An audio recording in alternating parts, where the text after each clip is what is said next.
Oh, allô! Bonjour les Obéliens, bonjour les Obéliennes. On se retrouve, après ça, les 14 épisodes, j'utilise ce terme-là pour la première fois. On se retrouve aujourd'hui pour un nouvel épisode de la campagne de Obélien, cette campagne de mercredi qui dure depuis maintenant un an, bientôt et demi, j'imagine, quelque chose comme ça. Et comme d'habitude, je suis accompagné ce soir de mes deux joueuses, c'est-à-dire Kim et Marika. Bonsoir, vous deux, vous allez bien? Oui. Bonsoir, ça va très bien toi-même. Ça va merveilleusement bien. Je vais vous demander un grand service à vous deux. Puis je vais le demander pendant qu'on est en train d'enregistrer. Ça va être de changer mon nom pour être sûr que je vous appelle pas Shakira puis quelque chose d'autre. Fait que pendant la partie. Parce que Dieu sait que j'ai énormément de difficultés avec les noms de personnages parce de mes nombreux défauts. Je ne sais pas de quoi tu parles. C'est pour ça, je sais pas si vous avez remarqué là, mais c'est pour ça que quand je suis joueur, souvent quand je m'adresse à quelqu'un d'autre, je l'appelle pas par son nom.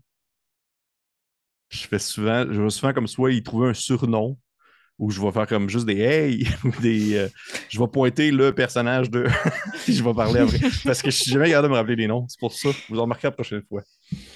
Fait que c'est mieux ça que juste justement vous débaptiser comme à chaque fois, j'imagine.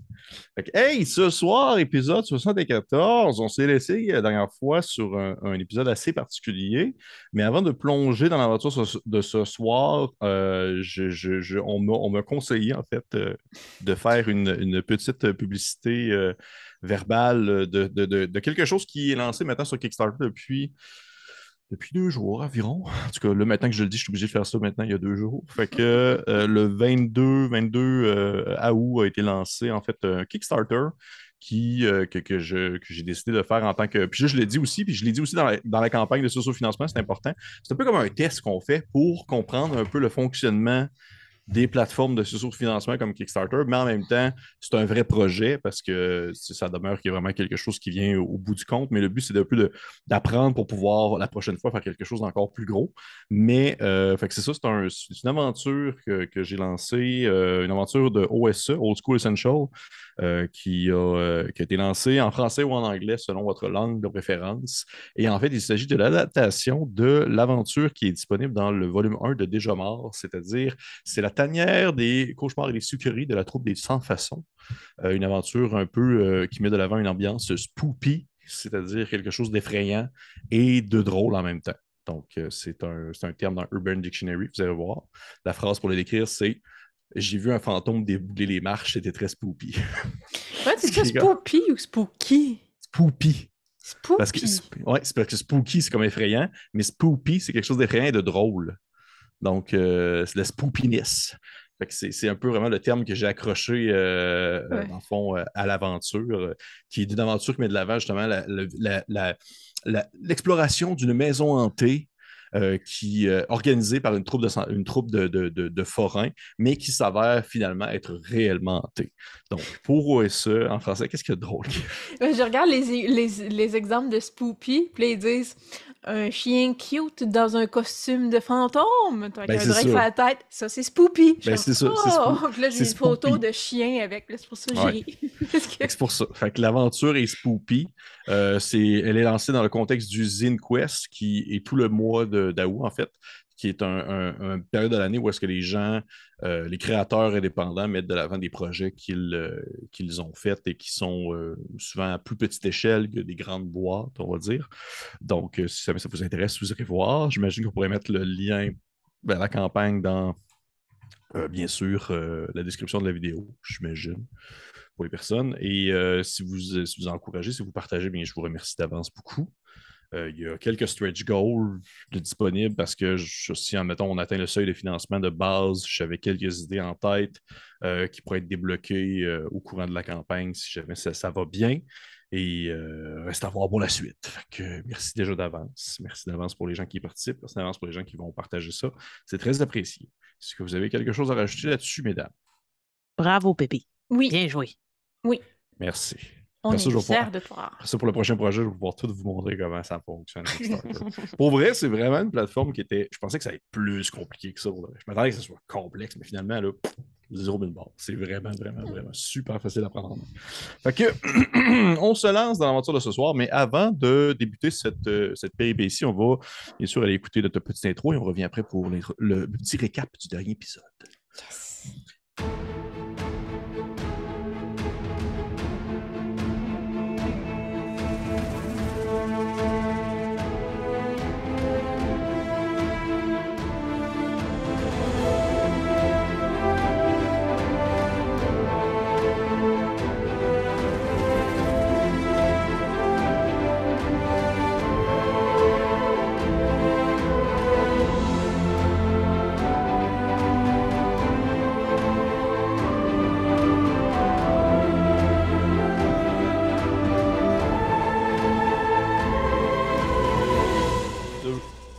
Wow, quelle intro! Fait que cool! On se sent plus attendre, on se lance. Qu'est-ce qu'il y a? Qu'est-ce qui se passe? T'es pas obligé, Pépé, de faire wouhou si ça te tente pas. Tu parles après chaque intro? Fait que là, tu l'as fait version rapide, là. Tu sais, Ouais. c'est comme, je suis obligé, là, fait que je vais le faire, mais non, t'es pas obligé. C'était juste comme parti dans un mood de faire le récap. Fait que, tu sais, c'est comme mon mood. OK. Ah ben là, ça va être rough à soir. Petit récapitulatif du dernier épisode 73 qu'on a fait, que vous avez écouté la semaine passée. Durant cet épisode, nos personnages, en fait, le personnage de Shenta est parti en courant après sa sœur, Makila, qui, elle, aurait aperçu, en fait, son frère, Nikolai, qui a disparu, on le sait depuis quelque temps, à la poursuite, justement, de cette pyramide. Et lorsque vous êtes, en fait... Shenta a été capable de rejoindre Makila, mais par contre, ça a été un peu compliqué dans le contexte où est-ce que Makila semblait avoir les esprits un peu embrouillés. Elle pensait que tu étais en fait, Makila, tu pensais que Shenta était à un certain point un dinosaure et tu l'as attaqué et tu l'as bien blessé, en fait. C'était comme ça, je m'en rappelé parce que c'était genre comme yes, Steve, le dino, j'ai fait mal. Puis finalement, c'était ta sœur, puis les deux, vous avez fait une phase de oh non. Et vous avez réussi un peu à reprendre, on va dire, contrôle de votre esprit. Tu as utilisé en fait un sortilège quand même assez puissant, Shenta, Oui. pour libérer ta sœur. Et par la suite, vous avez un peu regardé où est-ce que vous étiez rendu. Vous étiez rendu quand même assez loin dans la forêt où il y avait ces grandes racines de pierre d'où s'écoule l'espèce de jus vert que les halflins utilisent pour pouvoir se soigner. Et en voulant rebrousser chemin, vous avez une de vous deux, je ne me rappelle plus laquelle de vous deux. Je pense que c'était, je ne sais plus, c'est pas important. C'était Shenta qui a cassé une urne qui se trouvait sur le sol et qui a libéré par le fait même un esprit qui s'y trouvait, qui est en fait un serviteur de ceux qui étaient là précédemment et qui attendait en fait le retour de ses maîtres et ainsi une certaine forme de réincarnation de ce que vous avez compris. Et celui-ci, en vous voyant et en ne comprenant pas vraiment, on va dire, l'état dans lequel se trouvait ici le royaume de ses anciens maîtres vous a un peu expliqué l'endroit, vous a fait même un espèce de petit tour guidé de certaines zones. Un individu quand même sympathique malgré sa présence un peu spoopy, comme on dit. Et par la suite, il vous a mené plus vers l'intérieur en fait des ruines où vous avez découvert un gigantesque bâtiment à l'allure un peu d'une espèce comment j'avais appelé ça la dernière fois? J'avais comparé ça à un peu une hippodrome, ou du moins comme le Colisée de Rome, en quelque sorte, une espèce de grand bâtiment un peu en forme de coupole, de coupole, merci. Une coupole, une gigantesque coupole très massive où vous vous êtes pas trop approché. Vous aviez remarqué que les racines de pierre semblaient tirer l'origine de celle-ci et qu'elle partait ensuite en plusieurs excroissances, un peu dans tous les sens. Et il vous a même partagé l'information comme quoi il y aurait une espèce de une manière de se transporter depuis on va dire non loin de la coupole jusqu'à l'intérieur même de cette fameuse pyramide qui survole vraiment la zone où est-ce que vous étiez. Et un peu, vous avez raconté un peu le nom de l'endroit, il vous a même mentionné le nom que se portait autrefois, c'est-à-dire Sidragazum. Et vous êtes reparti par la suite avec lui parce que vous êtes dit, hey, on va rebousser le chemin, c'est un peu effrayant. Et alors que vous repartiez, vous aviez eu une espèce de grosse conversation sur genre la validité de cet individu-là, puis finalement vous l'avez gardé avec vous. Alors qu'on a terminé l'épisode où vous retourniez en direction de vos compatriotes enfants de dragon, accompagnés de justement cette espèce de spectre aux allures humanoïdes étranges, comme je vous l'avais bien dit. Donc, est-ce que vous avez des choses à rajouter, des éléments, des précisions à dire? Non?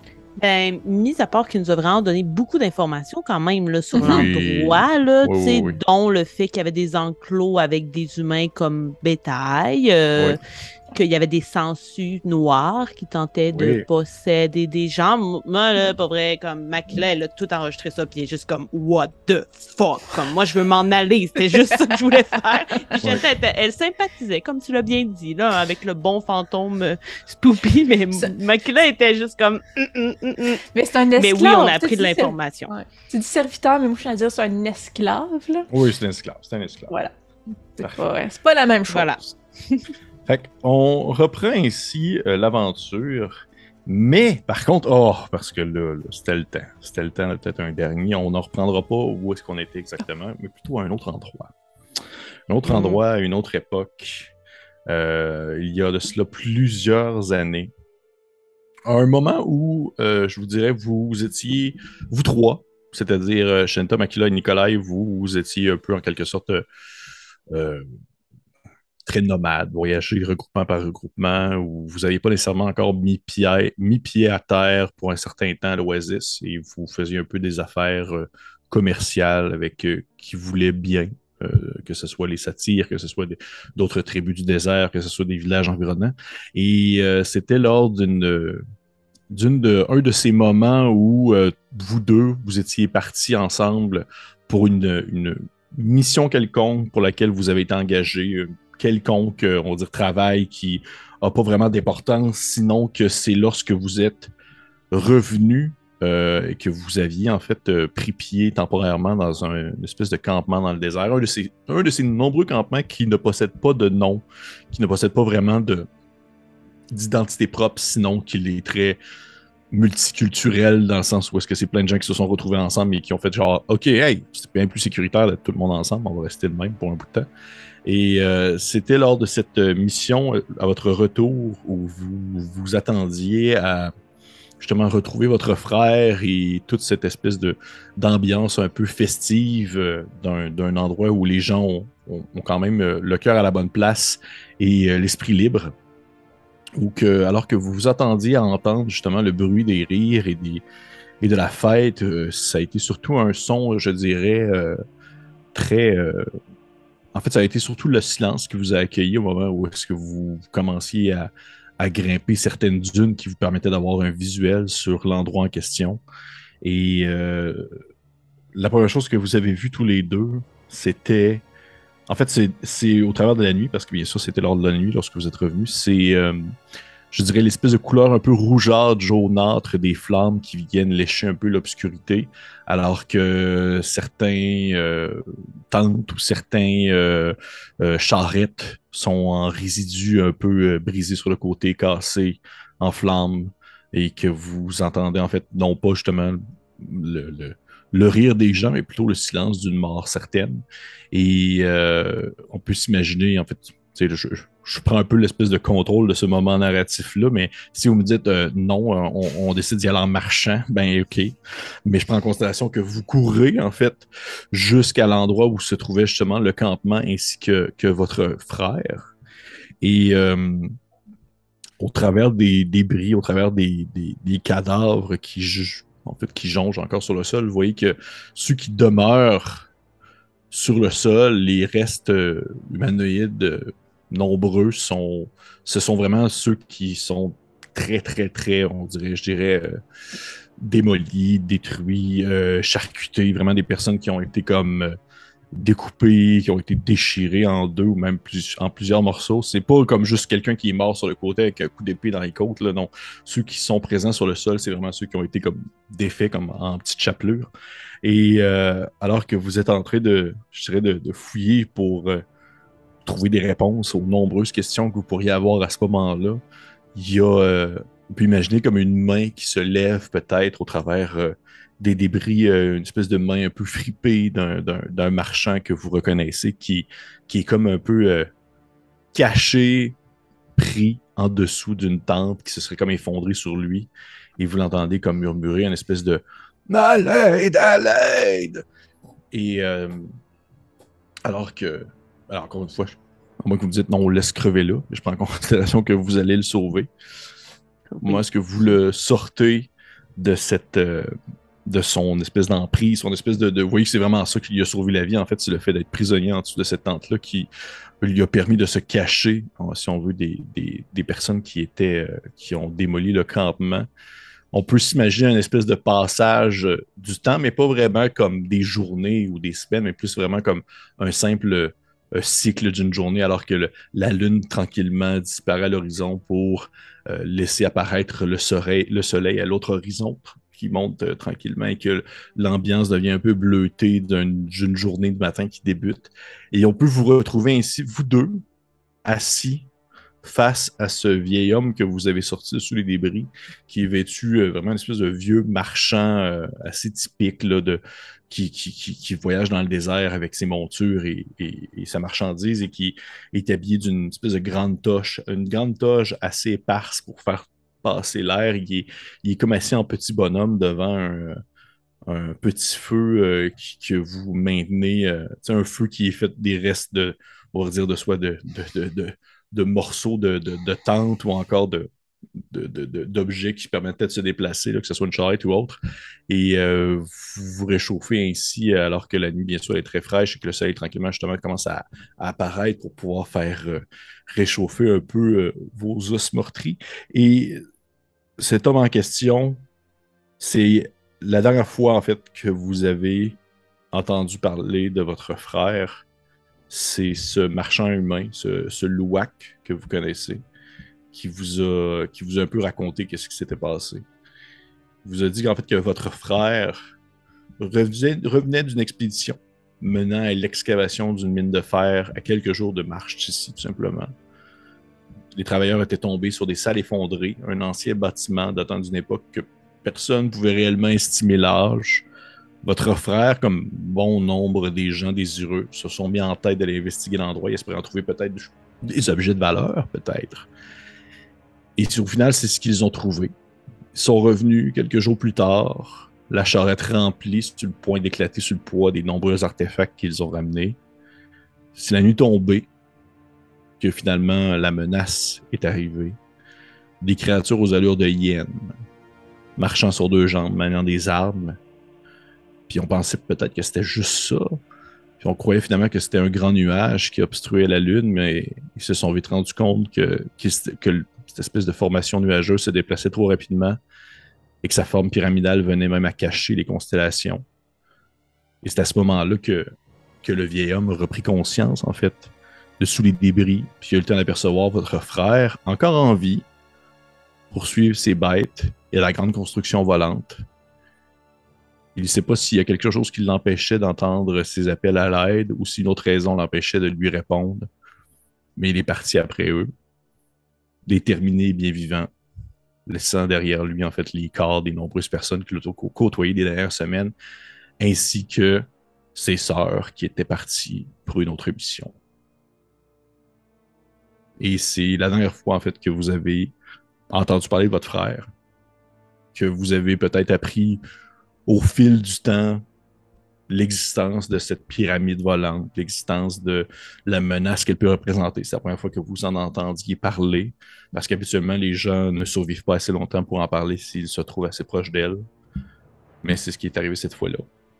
Et j'imagine que c'est quelque chose qui vous passe les deux à la tête, dans la tête, en fait, au moment où vous êtes sur le chemin du retour, accompagné du semi-fantôme, alors que tranquillement, au-dessus de votre tête, l'ombre de cette gigantesque forme pyramidale commence à laisser place à l'ombre naturelle de la jungle parce que vous vous êtes assez éloigné de cette espèce de construction volante pour finalement retourner dans un endroit qui sans nécessairement dire est agréable ou plaisant, et peut-être moins un peu lourd de sens, et peut-être un peu moins aussi intense d'une présence vraiment quand même fondamentalement maléfique.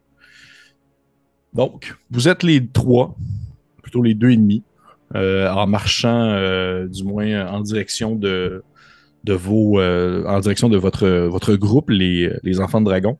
Est-ce que vous faites quelque chose de particulier? Est-ce que vous avez une discussion particulière? Autre chose de genre là? Là, je vous lance la balle. On dirait que ça fait genre 2 heures que je parle. Clairement, dans le fond, on vient de revirer de bord, là, dire on n'ira pas voir tout de suite, champion. Puis, fait que moi, j'avancerais, là, je suivrais le fantôme, mais dans ma tête, j'interpellerais Makila pour dire clairement, on peut pas le laisser seul parce que il va avertir son maître, mais c'est pas une bonne idée non plus qu'il rejoigne les dragons. Qu'est-ce qu'on fait avec lui? J'aurais envie de te dire perspicace. Oui, mais maintenant la réponse. L'éviter. Mais maintenant on sait par où passer. Maintenant on sait par où passer pour éviter le maître et aller directement à la pyramide. Et on sait les dangers qu'il y a, les vers, toutes ces choses qui nous ont pas avertis à l'Oasis. Maintenant on est au courant. Tout à fait, sauf que je crois que son maître est déjà au courant que nous sommes là. Alors, on le laisse aller et on continue de bonne heure de chemin, nous autres? C'est ce que je dirais. J'appréhende, disons, la réaction de nos collègues enfants de dragon si on arrive avec cet individu. Mais tu sembles mieux l'avoir apprivoisé que moi. Peut-être que tu serais en mesure de le présenter convenablement. J'ai juste hâte qu'il disparaisse, pour être honnête. Mais on s'entend que notre but, ce n'est pas d'aller voir cette cuve, mais bien de prendre l'accès à la pyramide le plus rapidement possible. Mais si j'ai bien compris, le réceptacle est tout près de la cuve. Mais on essaie d'éviter la cuve autant qu'on peut. On la contourne, Parfait. On s'entend là-dessus, au moins. Tu sais, le fantôme, là, il lui reste comme peut-être un haut de corps puis une tête, là. Tu sais, peut-être des morceaux de bras, mais il n'y a même plus ses mains, ça fait un bout de temps. Là. Puis en fait, c'est plus lui qui vous suit rendu là parce que vous marchez en direction de votre groupe. Et là, je prends en considération que, tu sais, à moins que vous dites de quoi, lui, genre là, puis il vous suit, puis de temps en temps, il fait des... Ah oui, et par là, il y avait tatati, tatata, et les grandes fameuses salles d'excavation, plus vers la droite, et... On peut aussi mentir, Shenta. On peut dire qu'il s'est collé à nous. C'est un peu ce qu'il a fait, non? Et qu'on n'a pas réussi à le faire dégager, et avec un peu de chance, il va disparaître avant même qu'on arrive au campement. Parfait. Parfait. Puis je pense qu'ils vont savoir reconnaître l'importance de l'information, si ça peut nous empêcher de mourir pendant qu'on dort. OK. Certains d'entre eux, du moins, risquent de comprendre. On verra. Très bien. Vous approchez du campement. Vous étiez quand même loin, mais vous n'étiez pas à des heures de route, on s'entend. Et lorsque vous atteignez une certaine distance, en fait, la première chose que vous voyez, c'est Yubel qui court vers vous parce que lui était comme un peu en espèce de... je dirais en espèce d'un peu en éclaireur pour justement percevoir si quelque chose approchait. Puis vous le voyez en fait sortir du taillis comme entre la brousse là, alors qu'il tasse quelques feuilles. Puis il vous en regarde avec une drôle de face. Puis il fait... Vous ramenez quoi là? En fait, c'est une sorte de guide qui nous a fait faire une visite non voulue, mais tout de même pertinente au final, des ruines qui nous attendent de l'autre côté du bosquet. Ok, mais vous pouvez pas le faire fuir. Est-ce qu'il est dangereux? Est-ce qu'il... Puis là, il est quand même avec nous présentement, tu sais. Que... Oui, mais il parle... Lui, Yubel, il sait même pas si... Je sais pas s'il comprend sa langue, il fait juste comme parler, puis il dit en espérant. C'est un fantôme. Oui, attends, j'essaie de revoir là, si on a tout ça en nom ou Il n'y fantôme. Il avait n'y a pas pas de de nom. nom parce Il que n'y c'est avait un pas de nom. espace. Oui, notre nouvel ami. Puis là, je me revire en le regardant, comme en regardant le fantôme, pour qu'il comprenne qui est intelligent et qui parle et qui entend. Là. Nous a montré ce ce qu'étaient les ruines avant, où se trouvaient les choses importantes, où se trouvaient les enclos pour le bétail humanoïde, disons, où il faisait pousser des sangsues pour contrôler les esprits. Tu m'arrêtes si je me trompe, hein? Oh non, c'est tout Guide. à fait ça, oui, c'est tout à fait ça, oui. Oui, puis là, je regarde comme je m'en vais pour Newbell avec des gros yeux, genre de fuck qu'on fait ici. Puis, Youbel, il a les yeux plissés, là, genre, comme les yeux comme à moitié fermés, puis tout ce que tu vois, c'est comme l'espèce de petit centre un peu jaune du tour de son iris qui apparaît, là, parce qu'il est genre comme qu'est-ce que vous faites? ouais, puis là, je finirai en disant oui, donc il était dans une urne qui a cassé et il est en train de disparaître tranquillement pas vite. Donc voilà, on essaie que ces derniers moments se passent agréablement? Point d'interrogation. Vous voyez que vous voyez qu'il y a de l'air d'avoir comme, je dirais, une panoplie de choses qui se passent dans la face de Yubel présentement. C'est une panoplie d'émotions. Et il a l'air de comme s'arrêter sur une précise alors qu'il fait un visage un peu surpris. Puis il vous regarde en espèce de regard de genre comme vous allez voir, tu sais, qu'est-ce que je fais. C'est un peu comme s'il s'apprêtait à se montrer en spectacle ou quelque chose du genre. Et il dit au fantôme ah, un guide, c'est très bien. Voudrais-tu me montrer un peu qu'est-ce qu'il y avait par là, juste pour m'expliquer un peu qu'est-ce qui s'y trouve. Je serais curieux d'en apprendre un peu plus sur l'endroit. Et pendant ce temps-là, vous, mesdames, continuez la marche avec nos amis et je vais vous rattraper dans quelques instants. Très Et bien. je Ah oui. rebondirai là-dessus en disant oui, oui, Youbel, nous allons nous occuper d'aller convaincre le reste du groupe de rejoindre le culte. On était là pour ça, hein? Puis je regarde comme l'autre, le fantôme. Le fantôme, il est clouless, là, il a aucune idée. Là. Il est complètement en mode ah, mais bien sûr, je vais vous montrer les cuves où se trouvaient. Puis, vous voyez qu'il commence à s'en aller, puis Youbel, tu sais, le fantôme, il fait comme semblant de comme mettre le reste de son bras par-dessus l'épaule de Youbel, puis Youbel, il est juste un peu crispé, puis il s'en va comme ça dans la jungle, en marchant tranquillement, en faisant comme dites-moi plus tout ce qui se trouve dans le bois. Et oui, les deux disparaissent tranquillement en espèce de, on dirait, marche diagonale de où est-ce que votre campement est spécifiquement. Ok, parfait. Donc au final, le fantôme ne se rendra jamais jusqu'au campement. Merci, Youbel. Fait que c'est comme, bon, tu vois, Makila, tout a bien terminé. Une chance que Youbel était là. Oui, une chance qu'on lui a sauvé. Bon, alors, avant de rejoindre les autres hommes dragons, entre toi et moi, c'est quoi le plan? Notre but est quand même de retrouver Nikolai. La pyramide est juste là.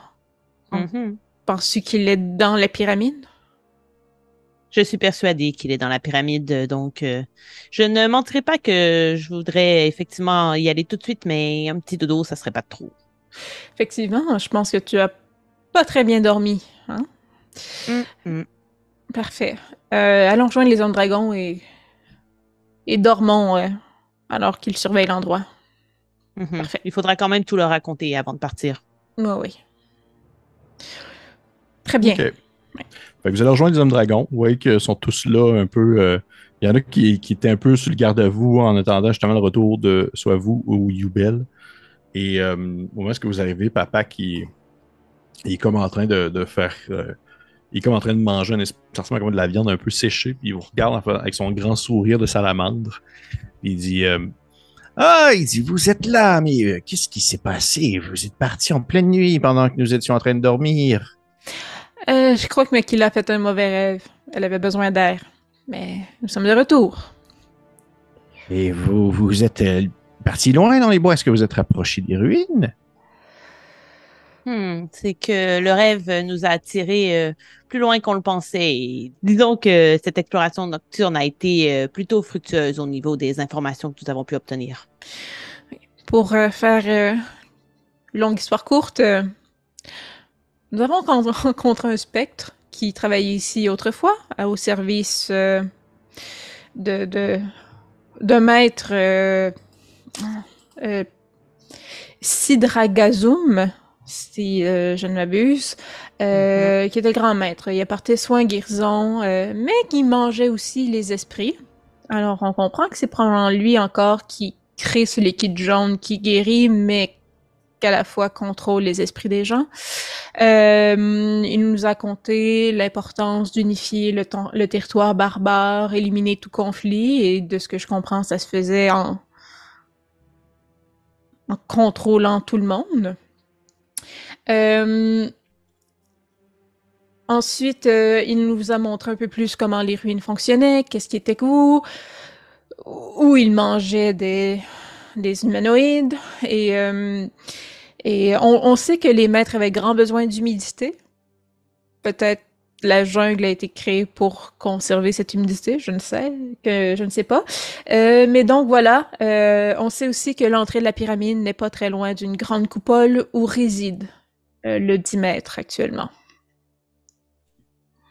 Puis oui, ils vous ont tous écouté, ils sont tous là, les yeux un peu grands ouverts. Puis papa qui est toujours il a encore sa poker face, toujours souriante, puis il fait Et vous croyez que ce grand maître est encore en vie ou... Je ne pourrais pas dire l'état du grand maître, mais je crois que quelque chose subsiste. Je crois que c'est lui qui contrôle les monstres qui nous ont attaqués et qui ont mangé Naal. Je crois que c'est lui qui contrôle la nature et c'est lui qui contrôle, comme on nous a bien prévenu, là, l'esprit des gens quand ils se mettent à agir contre eux-mêmes. Et vous voyez qu'à ce moment-là, Moussa s'approche de vous, le verre, avec sa petite babiole dans les mains, son petit collier, là, sa petite figurine. Puis il fait Et plus important encore, parce qu'au final, les ruines, elles ne sont pas très importantes pour nous. Est-ce que vous avez trouvé une manière ou peut-être un passage pour se rendre jusqu'à la pyramide? Oui, comme je disais, nous savons que l'entrée pour cette pyramide se trouve pas loin d'une grande coupole où se trouve le 10 mètres. Mais donc, nous avons une indication par où passer pour aller dans la pyramide. Si je ne m'abuse, le fantôme a parlé d'un réceptacle qui permettrait en fait d'accéder directement à l'intérieur de la pyramide. Mais je vous reprendrai, je ne suis pas certaine que les ruines n'ont pas d'importance. Si la pyramide s'est arrêtée exactement au-dessus des ruines, c'est clairement que ce n'est pas un hasard. Elle s'est arrêtée ici alors qu'habituellement elle est toujours en déplacement.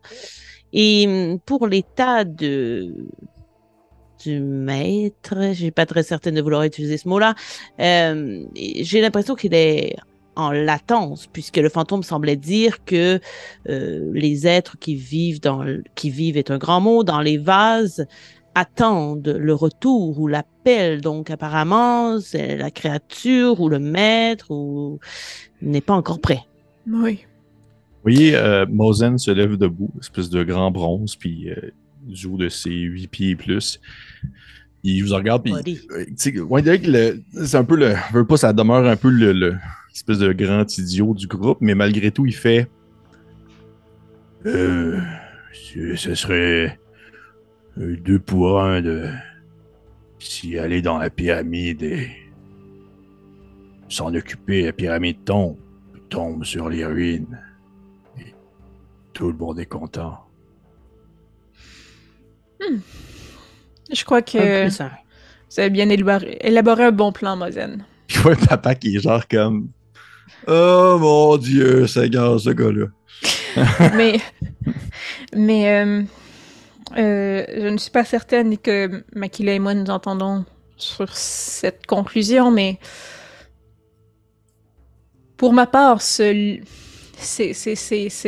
racines rocheuses qui émettent ce liquide pouvant guérir les gens, les ramener à la vie, Je crois vraiment, parce ils émanent tous de cette coupole où se trouve le grand maître de ces esclaves, là.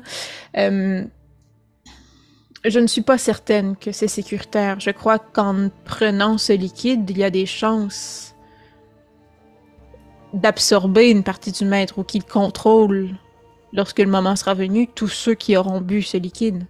Je ferai gaffe si...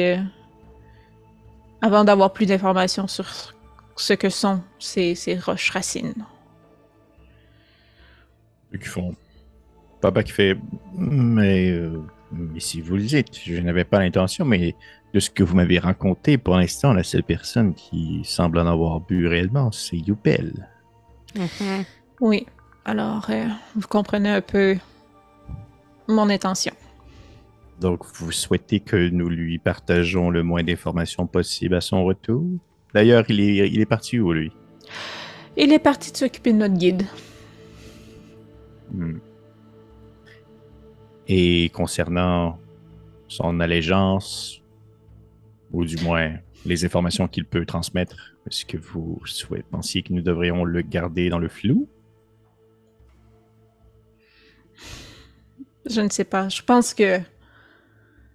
pense pas qu'en ce moment, ça serait conscient s'il y avait quoi que ce soit qui contrôlait son esprit. Je ne pense pas que c'est actif, mais est-ce que passivement, cette chose peut voir à travers ses yeux? Est-ce que nous ne savons absolument rien de ce liquide, de ce produit? Nous savons juste que la tribu en buvait et c'est la seule chose que nous savons. Mais justement... Oui, vas-y. Mais justement, nous n'avons pas vu de particularité chez la tribu qui nous montrait qu'ils semblaient être contrôlés ou... Je ne crois pas qu'ils faisaient équipe avec... Non, non, c'est ça. Mais ils en consomment. Mais je ne pense pas que le liquide actuellement contrôle les gens. Je pense que c'est encore, comme tu disais, le maître est en latence. Mais si ça vient de où il repose... Ça pourrait s'activer à retardement? Je ne sais pas. Je préfère ne pas prendre de chance. C'est la seule chose en ce moment que je sais, c'est que je préfère ne pas prendre de risques. Pépé, est-ce que on pourrait faire, je sais pas quel genre de jet, mais juste pour... Tu sais, quand, en fait, peut-être que tu peux me le dire sans un jet, quand Mahawk a administré le liquide à Yubel, est-ce qu'il y avait eu un genre de rituel? Est-ce qu'il y avait eu quelque chose de particulier où elle avait juste fait couler le liquide dans sa bouche ou il y avait quelque chose qui entourait avec, je sais pas, une gestuelle ou quelque chose qu'on aurait pu remarquer en lien avec ça puisque, tu sais, là, clairement, on est en train d'essayer de se rappeler, de décortiquer. Évidemment que ça nous inquiète que Yubel en ait consommé. Tu pourrais me faire un jet d'investigation en lien avec tes souvenirs, en quelque sorte. C'est de te repasser la scène en essayer de me rappeler. Ouais. D'accord. Investigation. Non, j'ai eu 7 seulement, malheureusement, donc je me ça avait l'air d'un moment comme un autre. Pour de vrai, ça n'avait pas de moment spécial. Mais à ce moment-là, oui. Mais justement, à ce moment-là, papa qui vous dit bon, d'accord, c'est bien pour tout ça, mais tout de même, je pense qu'il est important, je crois, présentement d'avancer, à moins que vous ayez besoin de repos puisque vous avez passé la nuit à courir dehors. J'ai le malheur de te dire que tu as bien raison sur cela, papa, qu'il faudrait que je dorme un peu et que je fasse des rêves moins mouvementés. Et vous avez besoin de combien de temps? Une nuit complète, ce serait pas trop? Donc 8 heures, un genre de long sommeil. Exactement, tu as tout compris, papa. On parle le même langage.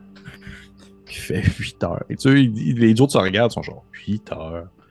Sorry, là. Ouais, oui, il fait bon. Ce que nous pourrons faire, vous reposez les deux, on reste ici, on prend le temps de bien s'organiser et peut-être je pourrais partir avec Yubel, juste peut-être aller voir un peu aux alentours et revenir si on trouve d'autres informations pertinentes à vous partager. Et à votre réveil, on prend nos choses et on s'en va. Parfait. Pouvez-vous garder un œil sur Yubel pour être sûr que justement vous ne remarquez rien de particulier, et même sur Mozen, puisque il s'est déjà fait prendre un peu au jeu. Et n'oubliez pas le mot, Naal, notre mot de passe. Il ne faut pas oublier si jamais quelque chose semble tourner par rond. Donc Mozen fait Naal. Voulez-vous que je vous dessine dans le sol un peu la carte de ce que nous avons vu pour que vous puissiez vous guider dans votre exploration avec Yubel et ne pas explorer les mêmes choses que nous avons déjà vues? Si vous êtes capable de me faire quelques zones, je serais prêt à... Oui. Parfait. Donc, je prends mon bâton, là, puis je graphine le sol. Là. OK. Fais-moi juste un petit jet de survie, voir. 20. Toi, tu as une bonne, on va dire, vision spatiale de l'endroit où est-ce que tu étais, puis tu fais des petites zones, puis des petits endroits, puis des petits recoins, puis tu sais, sans nécessairement dire que tu mets genre une légende avec des index là, pour dire que genre telle pièce et telle pièce. Tu fais genre ce gros carré-là, c'était genre la pièce avec tel truc, puis ce gros carré-là, c'était la pièce avec tel truc. Puis lui, il prend ça en note. Je prends en considération que par la suite, vous allez vous coucher. Les deux. Vous êtes comme dans un coin un peu à l'ombre dans les ruines. Et autour de vous, il y a comme Mozen, il y a Musa, puis il y a l'autre qui parle jamais, là, qui n'a pas vraiment de personnalité encore, Javid. Il en faut tout le temps au moins un. Il y a tout le temps au moins un token dans l'eau. Tu l'as sauvé! Ouais. Il y a Javid qui est là aussi. Et oui, après, peut-être, même au moment où vous vous apprêtez à vous coucher, Yubel revient seul, comme s'il avait tué quelqu'un. Et au final, le fantôme est juste disparu. Il vous dit, avant de vous coucher, il vous dit il m'a pas appris grand-chose d'autre que ce que vous m'aviez déjà partagé. Donc, il semblait être content de partir à la fin.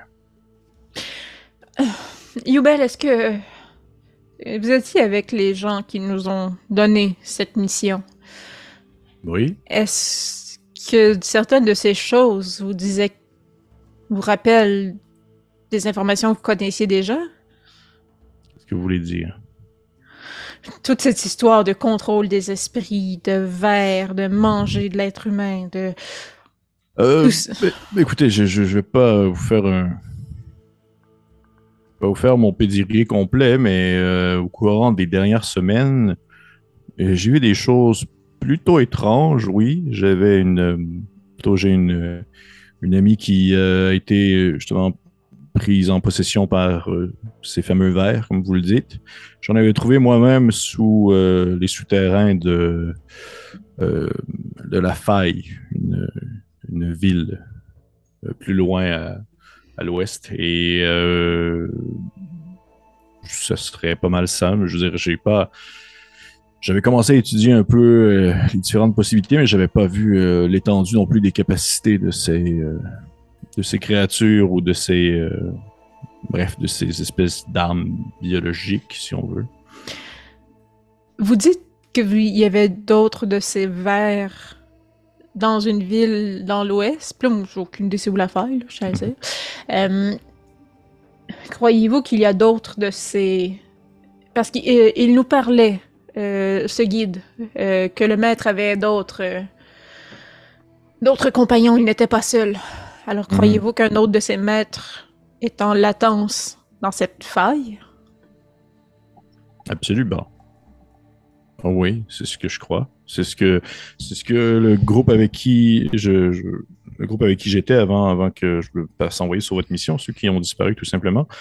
Disons qu'on avait mis l'hypothèse qu'il y avait quelque chose de gros sous cette ville, justement. Donc, c'est pas très difficile de faire 1+1 et de comprendre que ça semble être des choses un peu semblables, mais différentes à la fois, puisque l'environnement y est foncièrement différent aussi.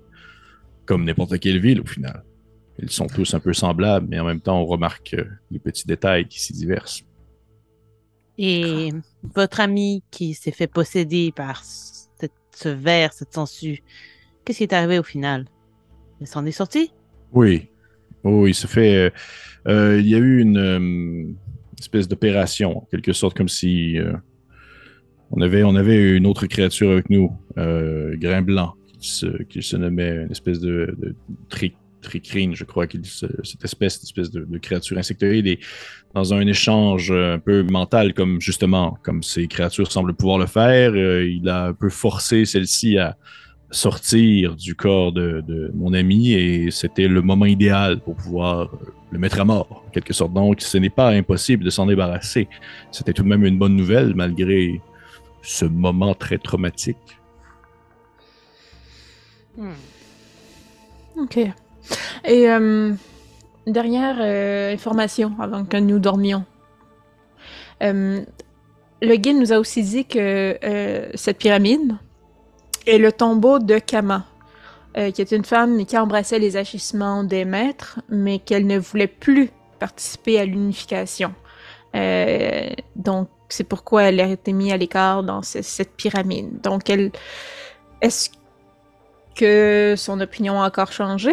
Mais aux dernières nouvelles, du moins du guide que nous avions, elle ne travaille pas pour ces choses qui cherchent à contrôler tout esprit sur ce territoire. Et votre question est... C'est pas une question, c'était une information. Ah, avant d'accord, qu'on aille d'accord, dormir. d'accord. Ben, sincèrement, Kama, ça ne me dit rien, mais on garde ça en tête, peu importe ce qu'il se cache dans cette pyramide. Peut-être même qu'il y aurait avantage à pouvoir, je ne sais pas, je fais l'hypothèse de mon côté de faire, peut-être mettre en divergence l'un contre l'autre, peut-être. Peut-être le sont-ils déjà. Oui. Parfait. Allez vous reposer. Nous allons continuer à monter la garde d'ici à votre réveil. Je vais juste aller comme, justement, là, dans un coin entre deux roches, des ruines, me coucher en position fétale, là, tout recroquevillé comme je fais probablement souvent, mais juste avec mon grand foulard que je mets dans le désert, me protéger du sable, vraiment serré autour de la tête pour protéger mes oreilles, parce que là, l'histoire des vers qui rentrent dans la tête du monde, ça me fait pas triper. Parfait. Et de ton côté, Makila? Moi, je dois m'écrouler, là. Je pense même pas à la position dans laquelle je m'endors et je dois être horrible à voir, là. Je dois être étendue de tout mon long, la bouche ouverte. En forme étoile, là. Ouais, exact. Oh, ouais. Juste comme... Parfait. Donc, vous dormez votre 8 heures. Vous allez pouvoir ainsi vous regagner tout ce que vous aviez. Et d'ailleurs, je vais vous le dire d'avance. À la fin de cet épisode-ci, vous allez pouvoir monter de niveau. Fait que ça, c'est quand même cool. Très cool. Oui, très, très cool. Fait que tenez ça en compte. Et au bout de 8 heures ininterrompues, vous avez eu tu sais, ça a été un sommeil très... Excusez-moi, mon Dieu, je suis sur le bord de muer. Ça a été un sommeil très lourd. Mais c'était comme pas... C'était un sommeil qui était nécessaire, mais pas qui était comme plaisant à voir. Si vous vous réveillez, vous êtes reposé, sauf qu'en même temps, vous vous réveillez, vous êtes comme au travers des rochers, des racines, dans le sable, la face couverte de mouches, parce que vous êtes dans la jungle, il y a des insectes partout. Et vous avez dormi, mais je vous dirais que votre petit campement dans le désert commence à vous manquer un peu. Mm-hmm. D'accord. Et au moment où vous vous réveillez, vous voyez que le ciel est encore obscurci. On est peut-être dans le milieu de la journée parce que vous êtes comme revenu un peu au matin. Et vous êtes au milieu de la journée. Les enfants dragons sont encore là, sont en train de monter la garde. Au moment où vous vous réveillez, vous voyez que Mozen, il jette sur le sol une espèce de gros sanglier qui vient de tuer, puis il est en train de comme le skinner, puis d'enlever la peau. Et au bout de peut-être 20 minutes, alors que vous êtes en train de ramasser vos clics et vos claques, il y a Papak puis Yubel qui reviennent de la jungle. Puis en vous voyant, Papak qui fait Ah, vous êtes réveillés. Bien. Nous avons suivi en fait ce que vous avez mentionné et nous avons découvert qu'il y aurait peut-être une espèce de couloir qui permettrait de se placer, ou plutôt de se déplacer sous la terre pour éviter les salles que vous avez déjà rencontrées jusqu'en direction de cette espèce de grande coupole que vous avez mentionnée. On l'a bien vu avec les racines d'où il tire son origine. Et je ne vais pas vous cacher qu'on avait vraiment l'impression de se faire continuellement regarder. Mais c'est bon, ça, un passage souterrain. Moi, ça me parle. Mhm. Oui, mais ça à vous de voir. En même temps, on ne sait pas trop où est-ce qu'il débouche non plus. OK. Vous avez marché combien de temps dans le passage? On a dépassé plutôt devant Yubel. Puis Yubel, il fait peut-être environ le temps de... Je vous dirais pas, je ne vais pas vous dire comme une durée précise, mais dites-vous qu'ils ont marché presque aussi longtemps que vous avez marché pour vous rendre où est-ce que vous étiez à la coupole. C'est ça, parfait. C'était exactement ça que je me demandais. Je voulais comparer le temps que nous, on avait marché avec le temps qu'eux avaient marché sous terre. Ouais. Donc, vous vous sentiez observé sous terre. Est-ce que vous êtes capable, là, je pointe comme le bout de carte que j'ai fait sur le sol, de tracer un peu, vous pensez que ça passe par où? Oui, facilement. C'est que Yubel, il pointe comme une branche, puis il fait... Ça commence environ ici. Puis vous voyez que c'est non loin de l'endroit où est-ce que vous avez pilé sur les urnes. OK. Puis ça continue, puis il fait un tracé, puis tu vois que ça passe au travers de plusieurs salles que vous avez traversées avec le fantôme, jusqu'à non loin de l'espèce de grande coupole. Je vous avouerai que rendu là, on s'est dit qu'on allait retourner de bord parce que ça commençait à être... je sais pas, c'était un ressenti, quelque chose de foncièrement... quand on a l'impression qu'il y a quelque chose de déplaisant qui est sur le bord de se produire. Comment penses-tu, Makila? Je trouve que c'est une bonne façon de s'y rendre et Papa et Yubel ont déjà fait le chemin. Je pense que c'est une bonne idée. Mais, encore une fois, je continue de penser qu'on pourrait peut-être séparer le groupe. On peut. On peut, si vous voulez. Il y en a qui pourraient passer par en dessous et d'autres pourraient passer par au-dessus. Et on se retrouve... Oui? Est-ce que lorsque vous étiez dans le passage, est-ce que vous sembliez très profond dans la terre ou vous sembliez quand même assez proche de la surface malgré que vous soyez dans les sous-sols? Ça a commencé assez profond et à mesure que nous avancions, il y avait un dénivelé qui montait vers le haut. Donc éventuellement, on a l'impression qu'on allait pouvoir ressortir à la surface. Donc possiblement que Shenta et moi pourrions même communiquer avec... les membres qui resteraient à la surface de façon télépathique, puisque ils seraient dans un certain périmètre. Nous suivrions, ou du moins nous tenterions de le faire. C'est possible. Mais effectivement, certains pourraient passer par en dessous, d'autres passent par le dessus et on se retrouve à un point précis que nous connaissons les uns comme les autres à la surface. Nous avons aperçu, s'il vous mentionne comme une salle... pas une salle, il vous mentionne plus une espèce d'objet que vous n'avez aucune idée de l'utilité parce que ça date d'une époque où est-ce que probablement que les personnes qui l'utilisaient n'avaient pas nécessairement une forme humanoïde comme vous, là, mais une espèce de grand objet de pierre étrange avec des excroissances en pierre qui était pas loin de la coupole, là, une espèce de ça ressemble quasiment à une statue. Puis il vous dit pour essayer de se retrouver à cet endroit-là précis et faire espèce d'échange concernant les informations qu'on aurait pu voir si un de nous deux groupes sont tombés en fait sur ces, comment vous l'avez mentionné tout à l'heure, une espèce de réceptacle qui permettait de se transporter à la pyramide. Bon, ça serait une bonne chose à faire, je crois. Et aussi, de cette façon, si l'un de nos deux groupes est surpris par quelque chose d'inattendu, eh bien, ce ne sera pas tout le monde qui va être dans le pétrin. On pourra venir à la rescousse les uns des autres. Oui. Effectivement, aussi un des deux groupes. C'est ça, mais l'autre groupe peut continuer si jamais il se passe quelque chose. Tu vois qu'ils font les enfants dragons, ils font tout un petit. Puis papa, à ce moment-là, il fait j'ai pas de problème. Alors, comment est-ce que vous voulez diviser? Qui est avec qui? Est-ce qu'on fait deux chefs d'équipe et on pige un après l'autre ou. J'imagine que les deux sœurs, vous allez être ensemble. Oui, je préférerais être avec Shenta si vous n'y voyez pas d'inconvénient. Et si Shenta est d'accord, évidemment. Oui. Est-ce que quelqu'un dans votre groupe est un bon guide? Peut retrouver son chemin facilement, peut se repérer. Ben, tu vois qu'il y a Yubel qui fait, il y a moi, surtout moi, et papa qui est un peu aussi. Alors, Youbel, je pense que vous feriez bien d'être le guide de l'autre groupe. Parfait.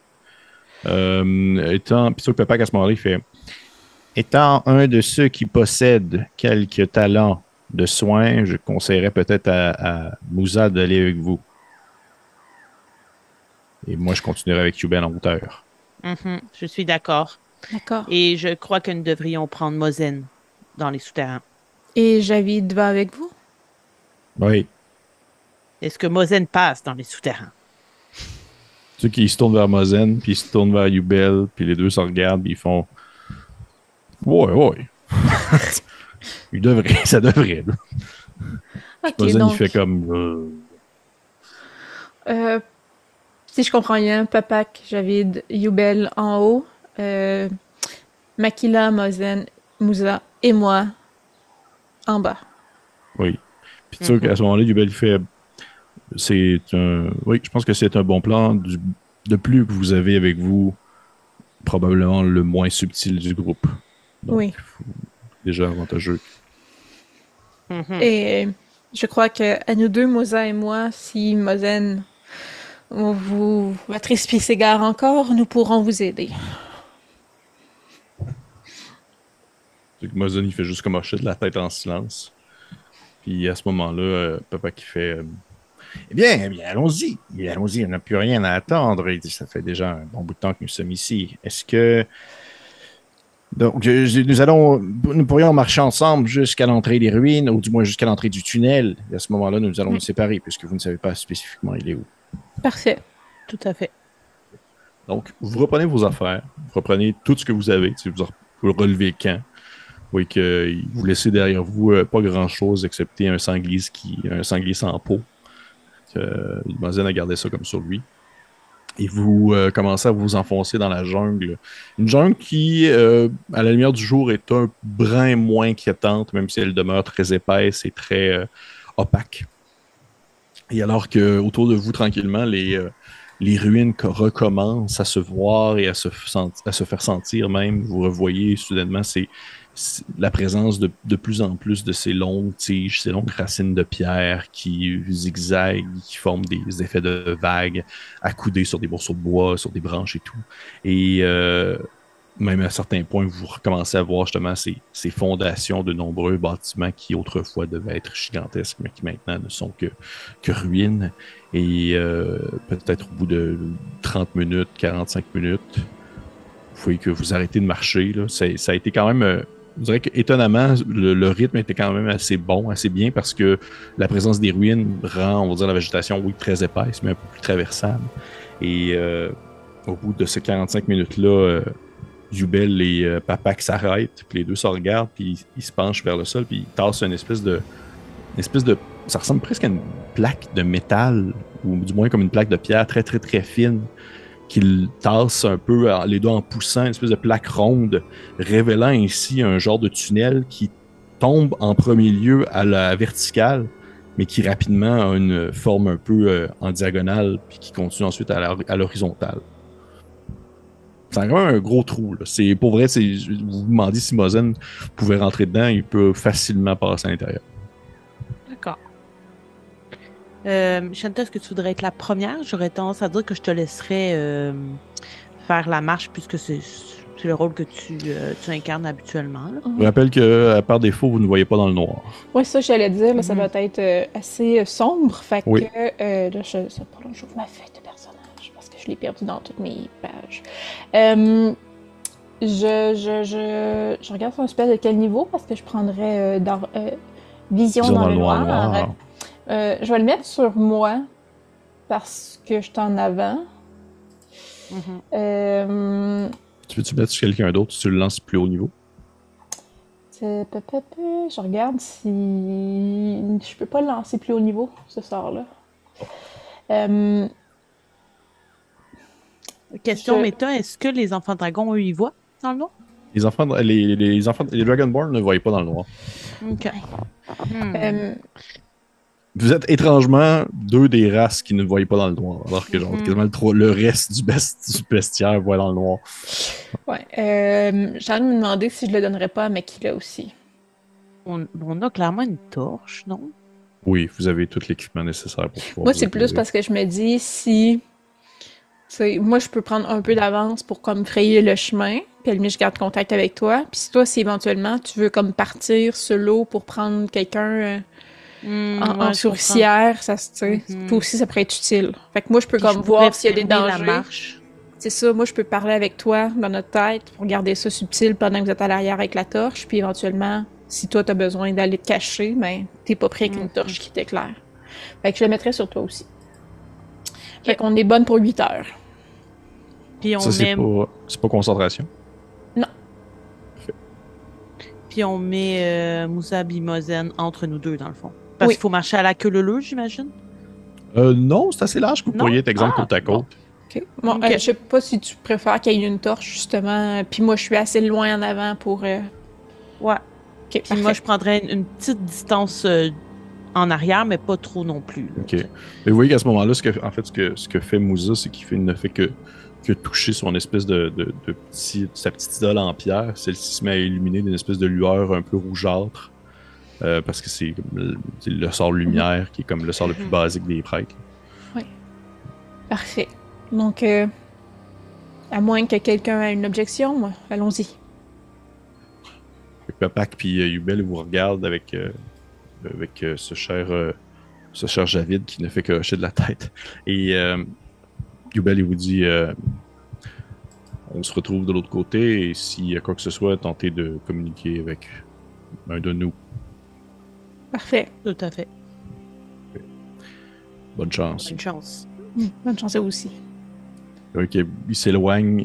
Définitivement, le groupe qui reste en haut, c'est comme l'espèce de groupe un peu commando. Là, c'est pour genre comme yeah! Puis ils sont vraiment subtils. Là. Ils disparaissent un peu dans les taillis, puis vous les voyez plus après quelques temps. Et par la suite, vous quatre, Moussa, Mozen et vous deux, qui rentre en premier? C'est Shenta. Shenta. Okay. Tu vois, Shenta, c'est vraiment un sol. Ça descend vraiment comme à l'horizon, à la verticale. C'est comme cylindrique, comme tunnel, bien que c'est fait en pierre, une espèce de pierre travaillée, très, très, très polie. Fait que c'est super glissant. Fait que tu peux genre comme embarquer dedans, c'est comme te glisser ses foufounes. Là. Ça fait juste comme à la manière d'une petite glissade. Et vous rentrez tous les uns après les autres. Et devant vous, c'est jusqu'où voit ton Dark Bishop? Je te dis ça. 60 pieds. Je te dis OK.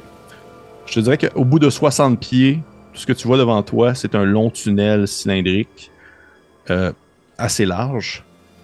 Mais chose que les autres t'avaient pas mentionné, que Papak et Yubel ne t'avaient pas mentionné, peut-être parce qu'ils ne l'avaient pas vu, tout simplement, c'est qu'à certains endroits, il y a des tunnels annexes. C'est pas juste un tunnel, il y a d'autres passages. OK. Et ainsi, vous commencez à vous enfoncer dans l'obscurité sous le temple, ou du moins sous ses ruines, en direction de la coupole centrale. Et on va arrêter la game là-dessus ce soir. Fait cool! Hey, cool épisode. J'aime ça parce que c'était genre une espèce de genre, on met en place des choses. Et là, vous essayez, OK, action plan. Fait que c'était un genre Ocean Eleven, là, un ice dans un hôtel. Fait que c'était vraiment très cool. Encore une fois, merci Marika, merci Kim d'être venu jouer ce soir. Merci Pépé. Merci à toi. À l'épisode 74 de Bélien. Et on se voit dans quelques instants pour les Patreons, pour un petit Sunday de quelques minutes où on va discuter. Et pour les autres, on se dit la semaine prochaine. Au revoir. Bye tout le monde.